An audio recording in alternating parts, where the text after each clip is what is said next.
আমাদের দেশে হচ্ছে রোজা হচ্ছে মানে রমাদান হচ্ছে রাহমা টাইম, কিন্তু আমাদের দেশে হচ্ছে ফিতনা টাইম।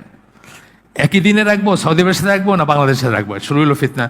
তারপরে কি 20 রাকাত না 8 রাকাত, 8 রাকাত পরে বাইরে হয়ে যাবে, এটা একটা একদম ইসলামকে তো স্পষ্ট তো বলছেন যে যেই সমাজে 20 রাকাত পড়ে সেখানে 8 রাকাত পরে বাইরে যাবেন না, এটা একটা ডিভিশন ক্রিয়েট করবে। যে সমাজ যে দেশ 20 রাকাত পড়ে ওখানে 20 রাকাত পড়বেন, ইভেন দো আপনি সচরাচর 8 রাকাত পড়েন। এবং ইভেন হানাফি যদি হয় তাদের সাথে তাদের মতো করে শুধুমাত্র উল্টা তকবির ছাড়া বাকি বিতিরটাও তাদের সাথে পড়বেন, কারণ বিতির যদি ইমামের সাথে পড়েন শেষ করেন তাহলে সারা রাত দাঁড়ায় থাকার সওয়াব পাবেন আপনি। ইসলাম কিউয়ের ফতোয়া, সৌদি আরবের ইসলাম কিউয়ের ফতোয়া। ওইখানে সফট বাইঙ্গা আপনি বাইরে হয়ে যাবেন না, 8 টাকাত পড়ে যায়, 8 টাকাতে বেশি শুদ্ধ। আমরা এটা মারামারি করে মুখ দেখা দিয়েই বন্ধ, এক ফ্যামিলিতে দুজন দুই রকম দেখবেন। আমি এই কয়েক বছর আগে 2010-এর আগে আমাদের খুব ক্লোজ ওরা, হাজব্যান্ড একদিন রোজা রাখছে, বউ একদিন রোজা রাখছে।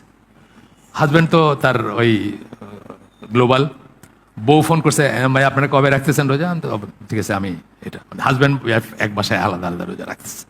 কি সমস্যা দেখেন, মানে ফিতনা টাইম। যে কোনো একটা রিলিজিয়াসই কিন্তু আমাদের জন্য ফিতনা টাইম। এইটা বললে না, যে কোনো একটাই আসুক, আপনার সবাই বেড়াতে আসো, ধরেন নিসফু সাবান, এটা ফিতনা টাইম না? নেইবার আপনারা রুটি পাঠাইতেছে, হালুয়া পাঠাইতেছে, আপনি চুপ করে বসে আছেন, এগুলো রিসিভ করবেন না কারে দিবেন না খাবেন? মানে আমাদের সব এই কেন্দ্রিক না, যে কোনো ঈদে তো বিশালই